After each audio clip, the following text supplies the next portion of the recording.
waxay isku biirsatay bilic qurux badan, cimilo dhexdhexaad ah isla markaana qabow ah, jawigeeduna aad u macaan iyo amni.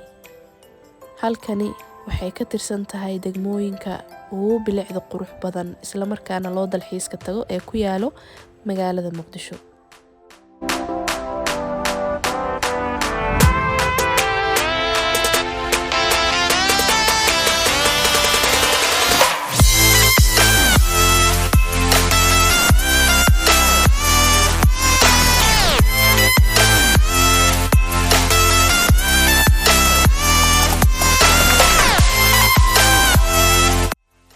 Sheeda kore ee degmada marka aad ka arkaysid sidaas ayay u qurux badan tahay, waxayna leedahay doogag aad u badan isla markaana jawigeeda dabiiciga ah aad ka dareemaysid muuqaalka.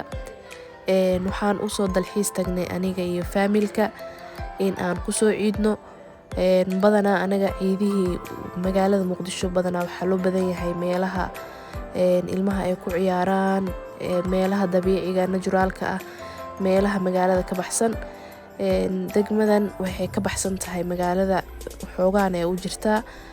Dad badan waxay aaminsan yihiin inaysan degmadan ama inay ka mid tahay degmooyinka dansan amaba aan la aqoon, laakiin run ahaantii waa degmo aad u qurux badan. Waxayna caan ku tahay dadka ku nool degmadan in ay iscaawiyaan, ismarxabeeyaan, martidoodan ay aad u soo dhaweeyaan. Si qurux badanna waa loo habeeyey goobaha dalxiiska loo tago amaba dadka ay ku soo damaashaadaan.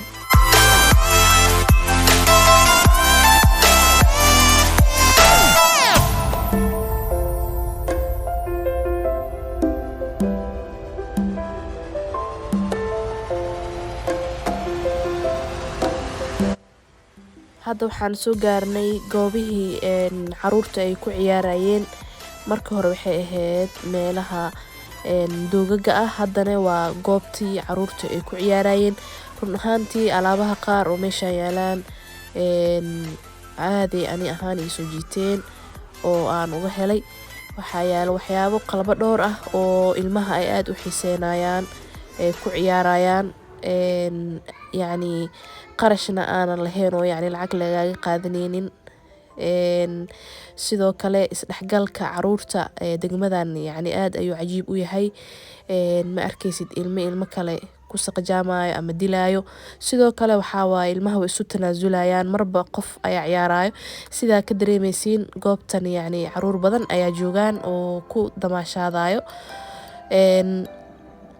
Ilaa iyo waxay nagu qaadatay waqti dheer inaan meesha joogno. Sida quruxda badan ee caruurta ay farxad ugu dareemayaan. Farxadda caruurtana waxay ka qayb qaadataa kobcinta nafsiyadda caruurta iyo caqligooda intaba.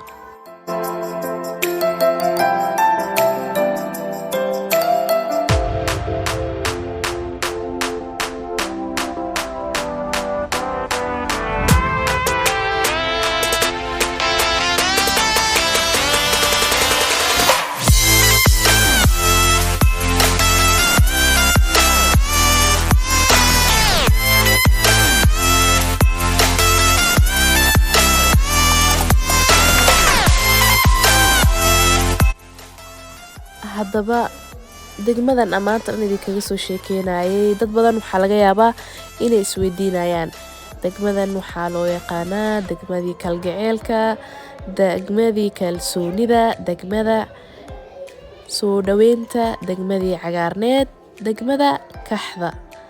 Waxaan rajeynayaa asxaabteeda qaaliga ah ee ku sugan magaalada Muqdisho in ay ka warqabi doonaan isla markaana soo fiirin doonaan, jawi fiican ay ku soo qaadan doonaan. Muuqaalkeena intaas ayuu ka eg yahay aan idinkugu talagalay ciida aan ku soo damaashaadnay. Waxaan idinkaga tagayaa sidaas iyo nabadgelyo.